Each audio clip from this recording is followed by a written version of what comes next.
Welcome to the Global Intelligence Weekly Wrap-Up, the podcast where open source reporting meets informed, expert intelligence analysis. This week, Neil Bisson, the director of the Global Intelligence Knowledge Network and a retired CSIS intelligence officer, examines how hostile state activity is accelerating across every corner of Canada's national security landscape. We start in the United Kingdom, where a journalist finds themselves at the center of a Secret Service probe linked to Chinese intelligence networks. Here at home, Canadian Security Intelligence Service Director Dan Rogers delivers one of the most consequential intelligence speeches in recent memory.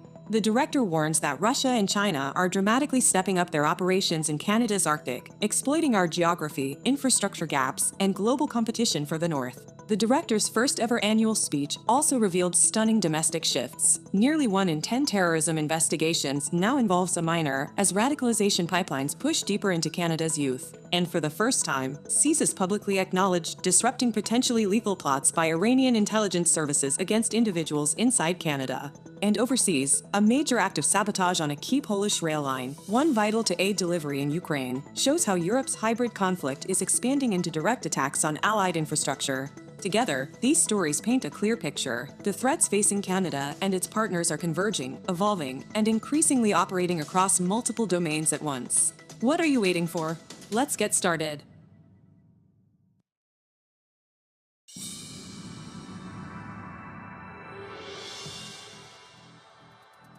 Hello, welcome back to another episode of the Global Intelligence Weekly Wrap-Up. I'm your host, Neil Bisson. As a retired intelligence officer with the Canadian Security Intelligence Service and the director of the Global Intelligence Knowledge Network, I take the top stories on espionage, sabotage, foreign interference, and terrorism and break them down with analysis and insights to give you the intelligence you need to make sense of an ever-increasingly dangerous world. We've had a busy week, from the CSIS director's first annual speech to sabotage attacks on railways in Poland.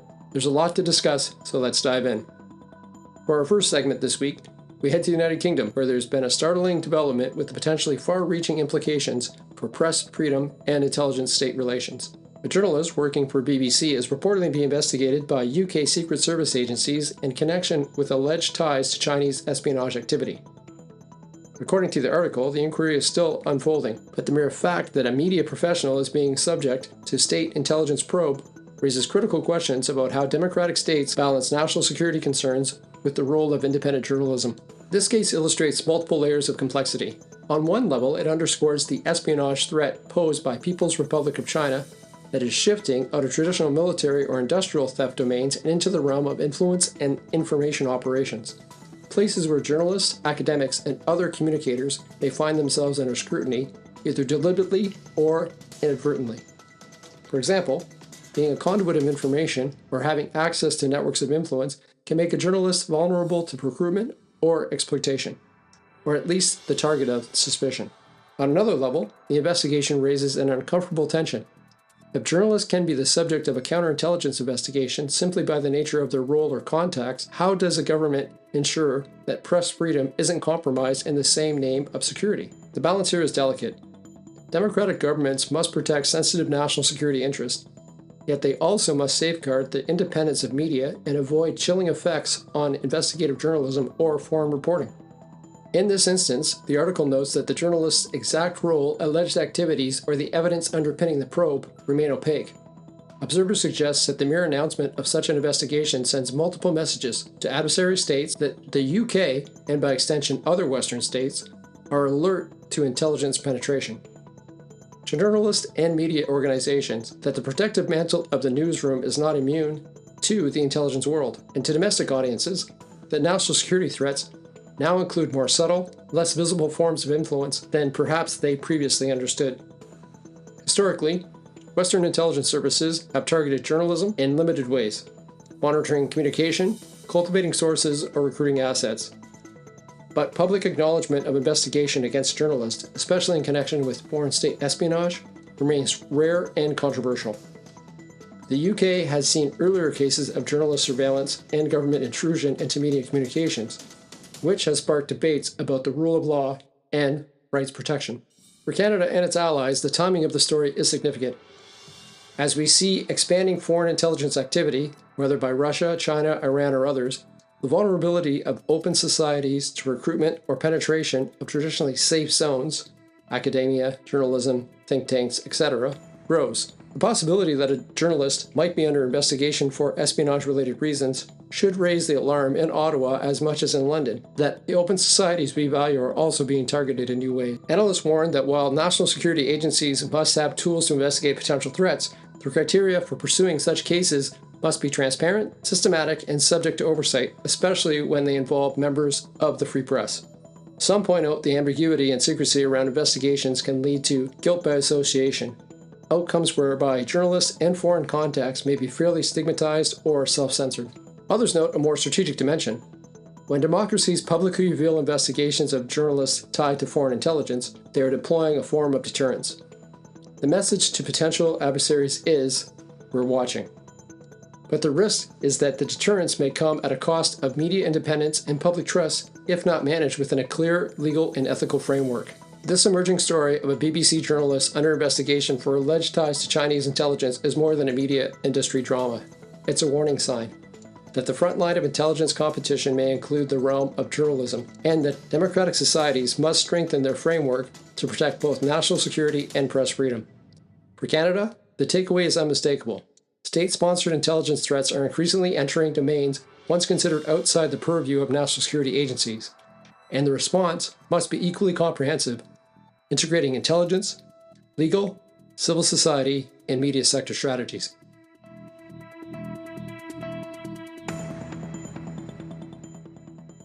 For the next few segments, we'll go to Canada, where we discuss the various points made by CSIS Director Dan Rogers on his first annual speech. We start with a growing strategic concern: an increase in espionage efforts by both Russia and China targeting the Arctic region. During his speech, CSIS Director Dan Rogers warned that Canada's Northern Territories, long overlooked in national security conversations, is now drawing significant intelligence interest from hostile states. The news article outlines how both countries are using a mix of cyber operations, front companies, and human intelligence recruitment to exploit Canada's vulnerabilities in the far north. Rogers paints a clear picture. The Arctic has evolved into one of the world's most contested geopolitical spaces, and Canada is firmly in the crosshairs. According to CSIS, Russian intelligence services have been leveraging front companies based in Europe to acquire Canadian-origin goods and sensitive technology to support Moscow's military machinery. These procurement schemes are designed to circumvent sanctions while allowing Russia to quietly siphon off high-value capabilities that Canadian firms produce. China's activities are no less concerning.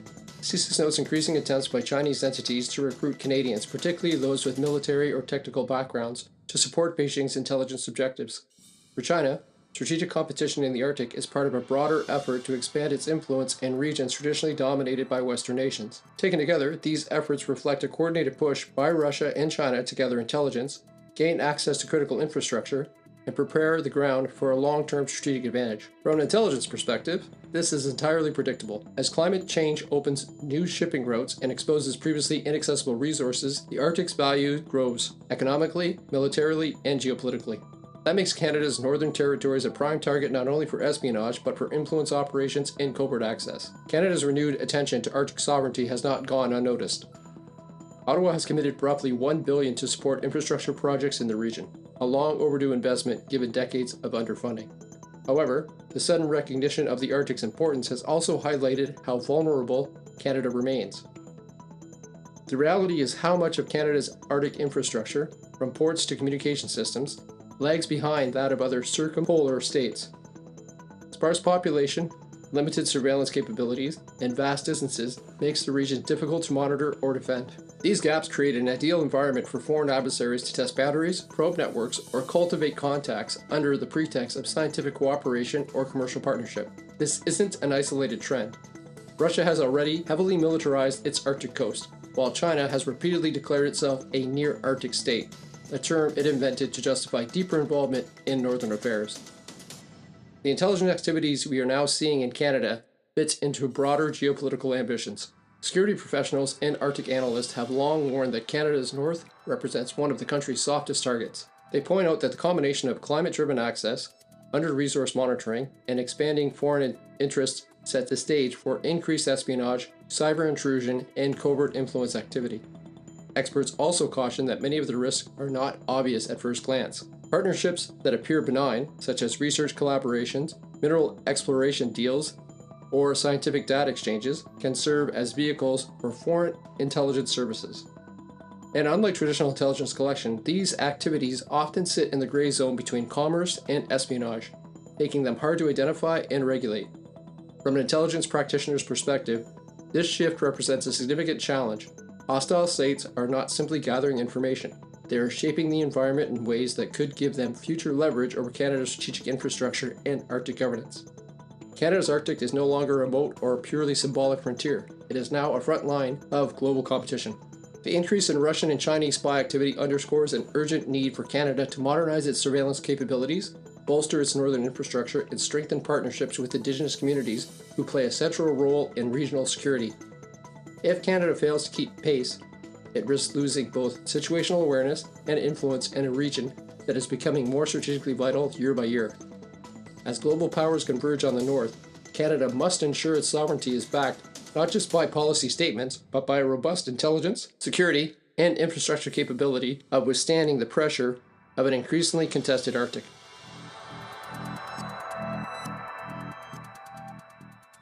We'll stick with the information coming out of the director's speech for the next segment. Canadian Security Intelligence Service Director Daniel Rogers revealed the troubling shift in the domestic counterterrorism landscape. Nearly 1 in 10 active investigations now includes at least one subject under the age of 18. The disclosure highlights just how early extremist recruitment and radicalization are occurring in Canada, a trend few anticipated and one many observers believe signals deeper structural security risks. For decades, Canada's primary counterterrorism focus has rested on adult actors, individuals mobilized by foreign terrorist organizations or homegrown networks. But the director's remarks indicate a departure from this trend. The involvement of minors in investigations is no longer exceptional, it's increasingly common. Younger Canadians are now being targeted, or at least implicated, in trajectories that may lead toward violent extremism or support roles in terrorist networks. This development is significant on several fronts. First, it raises questions about the nature of recruitment pipelines, such as, are extremist ideologies increasingly appealing to younger demographic? And are online platforms further lowering the barrier to entry for radical participation? CSIS's data suggests that the threshold is dropping. Second, it challenges the existing tools and methods of integration and intervention. Traditional counterterrorism mechanisms, intelligence collection, threat disruption, interagency coordination, were never designed with minors in mind. This places CSIS and the Canadian law enforcement at a disadvantage. Dan Rogers has emphasized that these cases are not confined to any one ideology or community. The recruitment mechanisms differ, from simple online grooming to complex affinity networks, but the outcome is the same. Vulnerable youths are becoming nodes in the intelligence and security space.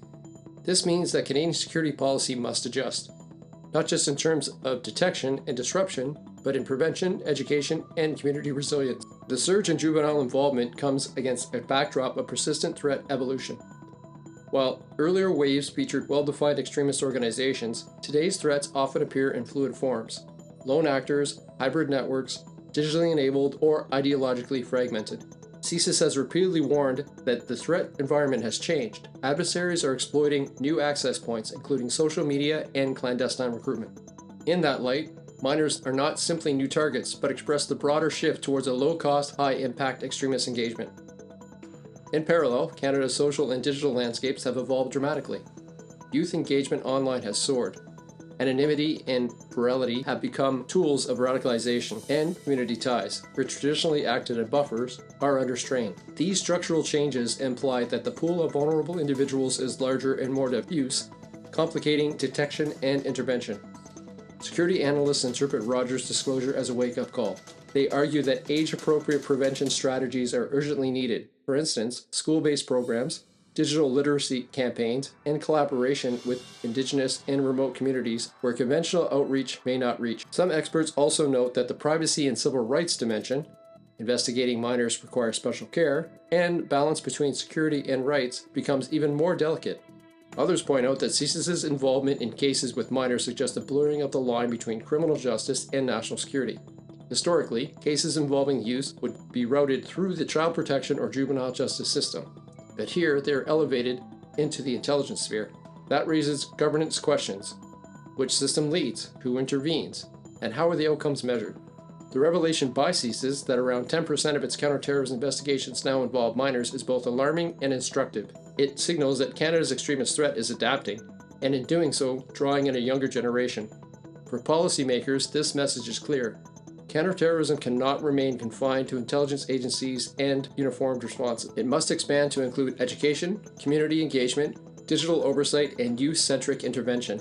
If Canada fails to evolve alongside the threat, it risks having a pipeline of radicalized young Canadians ready for mobilization, a scenario that shifts the national security calculus in ways few anticipated just a decade ago.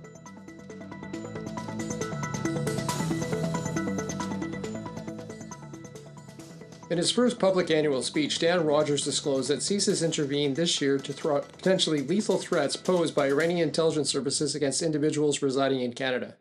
The announcement marks the first time that CSIS has explicitly acknowledged such operations on Canadian soil. Rogers informed the audience that in one or more, quote, particularly alarming cases, unquote, CSIS had detected, investigated, and disrupted plots by Iranian intelligence services and proxy actors directed at persons in Canada whom Tehran considered adversaries of the regime.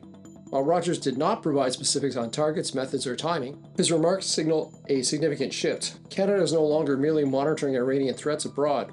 CSIS has had to step in actively to protect individuals within Canada from state-sponsored violent action. Alongside the Iranian threat, Rogers noted concurrent Russian efforts to acquire Canadian goods and technology via Europe-based front companies, a reminder that Canada now faces a multi-vector intelligence threat environment.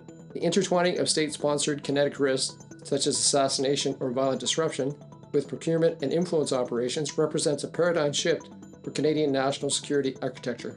So why does this matter? Historically, Canada has considered itself relatively safe from this kind of targeted foreign state violence seen in Europe and the United States. That assumption is now being challenged. If a regime like Iran is willing and capable to mount lethal threats against Canadian residents and citizens, it demands a reassessment of what it means to protect Canadian territory, not just from terrorism, but from foreign intelligence services. Moreover, this development raises questions about the protective posture for diaspora communities, asylum seekers, critics abroad, and Canadian-based opponents of authoritarian regimes. Canada has already had tense relations with Iran. Ottawa severed diplomatic ties in 2012, and in 2024 designated the Islamic Revolutionary Guard Corps, or IRGC, as a terrorist entity. This director's disclosure effectively elevates the issue from policy and sanctions to operational counterintelligence on Canadian soil. Regionally and globally, Western intelligence agencies have similarly warned of Iranian intelligence services employing assassinations, kidnappings, and proxy attacks against dissidents. The fact that CSIS now claims to have disrupted such threats domestically places Canada in the same risk category. From an operational standpoint, the intervention suggests that Canadian intelligence and law enforcement partners were able to detect, surveil, and interrupt activities that had progressed beyond simple surveillance or influence. Whether these were plots to kill, abduct, or to intimidate remains unstated. But the phrase, quote, potentially lethal, unquote, cannot be read as anything but serious. For Canada's diaspora and expatriate communities, particularly those with connections to Iran, this raises concerns about their security and the adequacy of the state's protective mechanisms. Security analysts view this public acknowledgement as a wake-up call. Many argue that Canada's intelligence framework has long been structured around counterterrorism and cyber espionage, but not necessarily direct assassination threats by foreign regimes. This announcement forces Canada to treat hostile state threats in the same category as domestic terrorism and espionage. Some experts emphasize the challenge of balancing civil liberties protections with proactive investigations in such cases, especially when targets may be journalists, activists, or exiles with overlapping rights concerns. Others underline that the diaspora context complicates things. Individuals targeted by regimes may not have full awareness of the risk or the resource to protect themselves, and state responses may need to be tailored accordingly. The revelation that CSIS foiled potentially lethal Iranian state attacks on Canadian territory underscores just how elevated and direct the threat environment has become for Canada. It frames the issue not as abstract foreign interference, but as immediate risks to persons inside the country. For policy and operational planners, the implications are clear.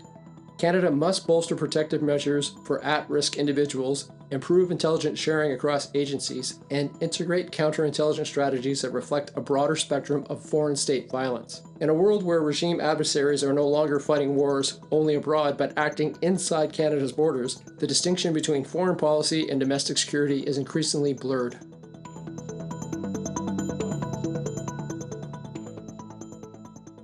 In the same address from the director, CSIS warned that foreign states are actively preparing for potential interference in Canada's democratic processes, with special attention to the possibility of upcoming provincial referendums in regions such as Alberta and Quebec.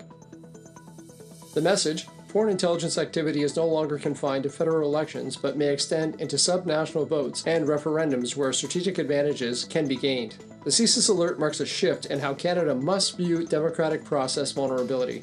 For decades, Canada's intelligence focus has centered on federal general elections, the big, visible national contest. But now, CSIS is signaling that referendums in provincial votes, which often receive less scrutiny, are emerging as hotspots for foreign influence.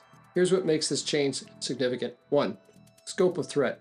Interfering in a provincial referendum offers foreign actors lower risk, lower visibility, but potentially high reward, especially if the outcome can influence regional policy, trade access, resource control, or seed domestic instability. Targeting of local processes. Provincial referendums involve small electorates, less media attention, and weaker procedural protections compared with national elections. That makes them attractive for covert influence campaigns. And finally, strategic leverage. If an adversary can influence a provincial referendum outcome, the ripple effect may extend to federal politics, resource and infrastructure decisions, or alignments with major powers. In short, impacting the, quote, smaller game may pay dividends in the bigger game. CSIS emphasized that the tools and techniques of foreign interference are evolving, more of online platforms, diaspora networks, community groups, plus disinformation and proxy organizations. It also warned that the lead time for influence operations is lengthening, meaning preparatory work may begin well ahead of the formal vote date. Canada has already faced growing scrutiny over foreign interference and its federal democratic processes. A public inquiry found that several states, including China, India, and Russia, have attempted to influence Canadian politics through funding, disinformation, and procurement networks. The inquiry concluded that, while the direct impact on election outcomes was limited, the threat itself is persistent and evolving. The notion of interference in referendums marks the next frontier. Provincial sovereignty questions, for example in Alberta or Quebec, regional policy votes, or resource development plebiscites create opportunities for foreign actors to exploit local divisions. Given Canada's open society and multi-layer governance, provincial votes can be stepping stones for broader influence campaigns. Analysts note that CSIS's warning is timely and necessary. It underscores the need to shift from a reflective election scrutiny mindset to a broader democratic resilience posture that incorporates referendums, local votes, civil society groups, and diaspora engagement. Some experts highlight the importance of early warning indicators. Engagement by foreign-funded civil organizations in provincial politics, shifts in online narratives on regional issues, sudden influxes of investments tied to referendums, etc. Others caution about balancing security and democratic openness. Provincial governments and civil society must ensure the integrity of the vote without undermining public trust or shutting down legitimate debate. They argue for stronger intergovernmental coordination, federal provincial intelligence sharing, reinforce local media literacy, and designated mechanisms to monitor disinformation ahead of votes. CSIS's public warning that foreign interference may target provincial referendums signals a turning point in Canada's democratic security landscape. No longer is the threat confined to federal elections. Regional votes and referendums are targets as well. For Canada, this means defense and democratic integrity must be broadened. The work is not just about counting ballots on election day, but about safeguarding the full ecosystem, including local campaigns, civil society, online discourse, investment flows, and cross-border influence from creeping external manipulation.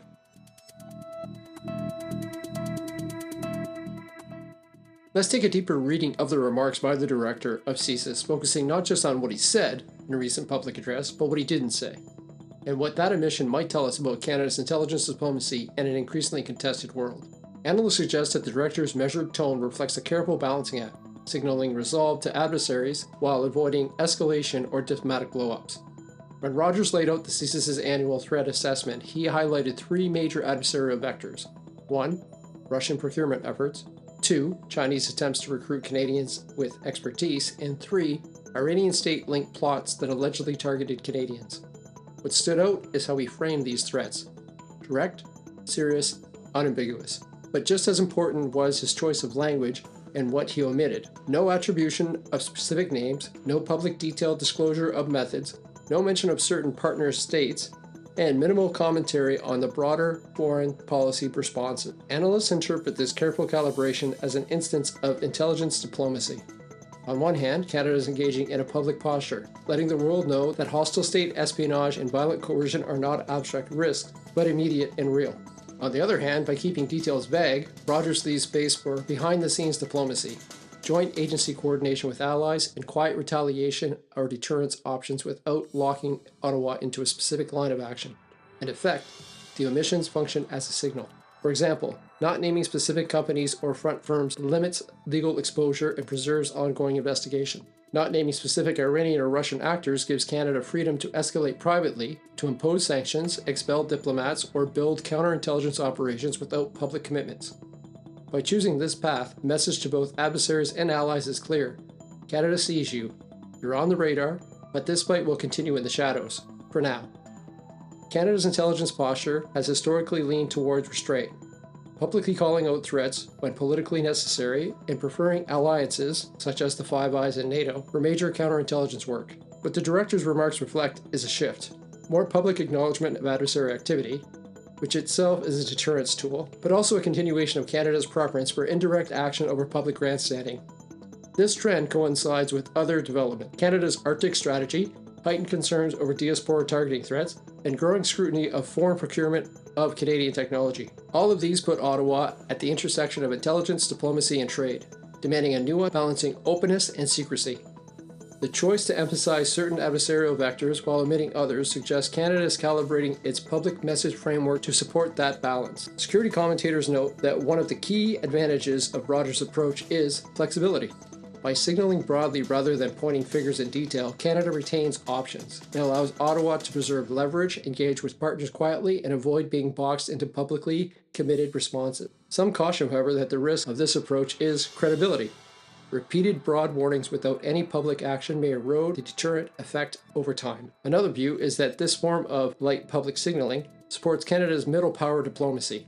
Analysts argue that Canada wants to highlight adversarial behavior to reassure domestic audiences and international partners, while simultaneously maintaining space for diplomatic engagement with adversarial states, especially where Canada may need to negotiate on other fronts. What the director didn't say tells us nearly as much as what he did.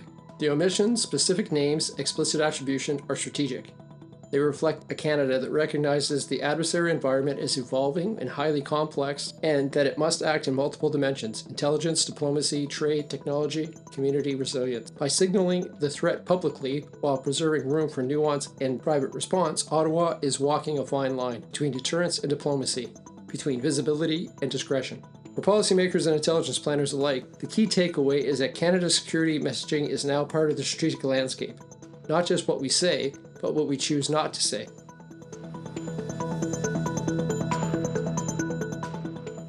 Before we move on to our last segment, it's worth stepping back and looking at the bigger national security picture that CSIS Director Dan Rogers laid out in his recent public address, because every one of today's stories fits into the landscape he described. The director highlighted four major trends shaping Canada's threat environment. 1. Canada is now facing multi-vector pressure from hostile states. China, Russia, and Iran are active in different and overlapping ways, including procurement networks, espionage targeting Canadians with specialized knowledge, and even plots aimed at harming individuals on Canadian soil. 2. The threat environment is expanding into areas Canadians never expected. Nearly 1 in 10 CSIS terrorism investigations now involves a minor, showing how radicalization pipelines, particularly online, are pulling in younger Canadians and creating new vulnerabilities that traditional counter-terror tools weren't built for. 3.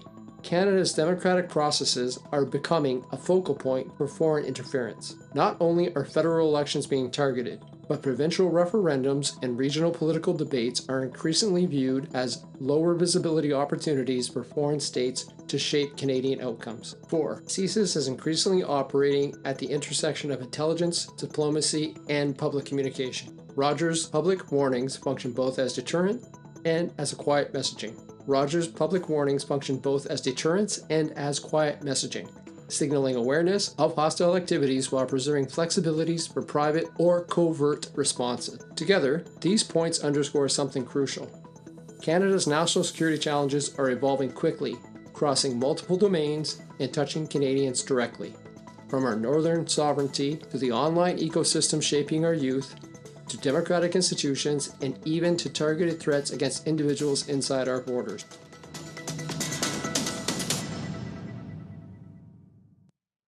For our last segment this week, we end in Poland, where a recent explosion along the Warsaw-Lublin rail line, a route critical to transporting humanitarian and military aid to Ukraine, has become a target of unprecedented sabotage. The blast caused damage to both tracks and overhead cables, prompting Prime Minister Donald Tusk to declare that the attack was a direct strike to Polish national security. He vowed to pursue those responsible, quote, regardless of who the backers are, unquote.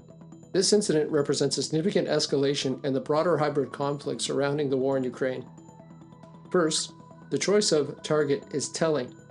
This railway line is the backbone of the logistical chain supporting Ukraine's defense. An attack on this infrastructure is effectively an attack on the international effort to sustain Ukraine's fight. Second, Polish officials have stated that the likelihood of foreign intelligence involvement is, quote, very high. The language used by the Polish government makes references to, quote, foreign state services and an unprecedented act of sabotage, moving the incident firmly into the domain of counterintelligence and gray zone tactics rather than ordinary criminality. Third, the blast signals a worrying shift in the conflict. For years, hostile activity has included cyber intrusion, disinformation campaigns, and covert influence efforts. This event demonstrates a willingness to move towards kinetic sabotage on NATO territory, specifically targeting the supply lines that sustain Ukraine's war effort. It expands the battlefield beyond Ukraine's borders, sending a clear message that Allied infrastructure is not off limits. The explosion occurred along a stretch of track roughly 100 kilometers southeast of Warsaw, on a route frequently used to move aid toward the Ukrainian border. No casualties were reported, but the nature and precision of the damage indicated deliberate and well-coordinated attack. Poland has since announced military inspections of a large section of track to assess whether there are additional vulnerabilities. This incident fits within the broader pattern of hybrid pressure on countries supporting Ukraine. Poland, as one of the primary transport hubs for both humanitarian assistance and military equipment, has faced persistent probing attempts designed to destabilize its logistical and political environment. A direct attack on its railway infrastructure highlights the degree to which adversaries are prepared to disrupt Western support to Ukraine by targeting transit states. Security analysts view this as more than a single act of sabotage. Many believe it is a calculated test designed to identify weak points in Polish infrastructure, force Poland to divert resources into protection and repair, and demonstrate that even NATO territory can be touched. It also puts pressure on Western governments, forcing them to reassess the security of the supply chain to Ukraine and determine whether additional countermeasures are now needed to deter further action. Some experts caution that unless transit infrastructure is fortified, similar attempts may follow. Others argue that Poland's very public response is itself a form of deterrent, making clear that such operations will not be hidden, downplayed, or tolerated. This railway sabotage is a warning that the conflict's reach is widening. Support routes to Ukraine are now contested spaces, vulnerable to disruption by hostile states seeking to undermine Western solidarity. For Canada and other NATO allies, the implications are clear. Protecting infrastructure, strengthening intelligence cooperation, and hardening supply lines must now be part of the broader defense strategy. What happened in Poland could easily be attempted against other countries supporting Ukraine, including Canada. Well, that's it for this week's wrap-up. I'd like to remind my listeners that I have an upcoming online course for the Professional Development Institute National Security and Intelligence Program for the University of Ottawa. The course is Proxy Operations and Sabotage in Modern Intelligence, and given the increase in the threat environment discussed by the Director of CSIS, I highly recommend anyone involved in government policy, private industry security, or the Canadian Armed Forces to consider this course. I'll leave a link in the transcript and the show note. So until next week, stay curious, stay informed, and stay safe.